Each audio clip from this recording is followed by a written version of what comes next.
নাটোরের বড়াইগ্রামে বাসাবাড়িতে জোরপূর্বক প্রবেশ করে এক নারী ৩৪কে পরকীয়ার অপবাদ দিয়ে ৩ ঘণ্টা আটকে রেখে শারীরিক নির্যাতন, অশ্লীলতা, হানি, ভিডিও ধারণ ও অস্ত্রের ভয় দেখিয়ে ৩ লক্ষ টাকা চাঁদা আদায় করার অভিযোগ উঠেছে স্থানীয় ছাত্রদলের চিহ্নিত কয়েকজন নেতাদের বিরুদ্ধে। এ ব্যাপারে ভুক্তভোগী নারী বুধবার রাতে বড়াইগ্রাম থানার ৫ জন ও অজ্ঞাত আরও ৫ থেকে ৬ জনের বিরুদ্ধে মামলা দায়ের করেছে। ভুক্তভোগী নারীর বক্তব্য ও মামলার সূত্রে জানা যায়, উপজেলার বনপাড়া শহরের বনরূপা আবাসিক এলাকায় ভাড়া বাসায় ২ সন্তানসহ দীর্ঘ ৪ বছর ধরে বসবাস করে আসছে ওই নারী। ওই নারীর স্বামী দেশের বাইরে কর্মরত। গত শনিবার দুপুরে 12:30টার দিকে ওই নারীর বাসায় বেড়াতে আসে আত্মীয়ের সম্পর্কের এক বড় ভাই ৪৫।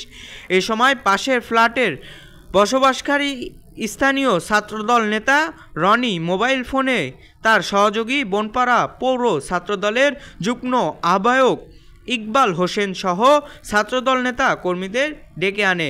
অতঃপর তারা ওই নারীর ঘরে ঢুকে ওই নারীর আত্মীয়র সম্পর্কে বড় ভাইকে ঘিরে পরকীয়ার অপবাদ দেয় এবং পিস্তল ঠেকিয়ে আপত্তিকর অবস্থায় যেতে বলে, মারধর করে ও ভিডিও ধারণ করে।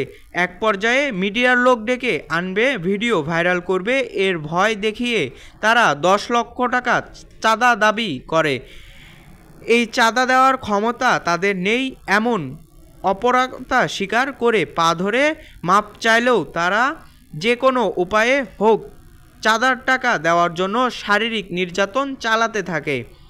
পরে ওই নারী তার ৩ ভরি স্বর্ণালংকার বনপাড়া শহরের RS মার্কেটের ভাই বোন জুয়েলার্স বন্ধক রেখে ৩ লক্ষ টাকা নিয়ে তাদের হাতে তুলে দেয়। এ সময় তারা বাকি ৭ লক্ষ টাকা ৩ দিনের মধ্যে দেওয়ার জন্য হুমকি দেয়। বেলা ৩:৩০টার দিকে স্থান ত্যাগ করেন তারা। এ ঘটনায় পরে ভুক্তভোগী ওই নারী উপজেলা নির্বাহী অফিসারের সহায়তায় মামলা দায়ের করেন। মামলার আসামিরা হলেন উপজেলার গেট এলাকার লোকমানের ছেলে রনি ২৯ ও তার স্ত্রী সুমাইয়া ২৪, হারোয়া এলাকার মৃত শাহিদুল ইসলামের ছেলে বেলাল হোসেন বিদ্যান ২৮, আটুয়া এলাকার ফারুক বাকাউলের ছেলে ইকবাল হোসেন ১৮, সর্দারপাড়ার কামাল হোসেনের ছেলে কামরুল ইসলাম ২৮ ও অজ্ঞাত আরও ৫ থেকে ৬ জন। ওসি গোলাম সারোয়ার হোসেন জানান, এ ব্যাপারে থানায় একটি মামলা নং ৩৫ তারিখ ২৭/৮/২৫ রুজু করা হয়েছে। ঘটনার পর আসামিরা সকলেই পলাতক। তাদেরকে আটক করার জন্য পুলিশ বিভিন্ন স্থানে অভিযান অব্যাহত রেখেছে। এ বিষয়ে জেলা ছাত্রদলের সাধারণ সম্পাদক মারুফ ইসলাম সিজান জানান, এ বিষয়ে তদন্ত করে ঘটনার সত্যতা পেলে শাস্তিমূলক সাংগঠনিক ব্যবস্থা নেওয়া হবে। রাহিদ হোসাইন, সংবাদশৈলী, নাটোর।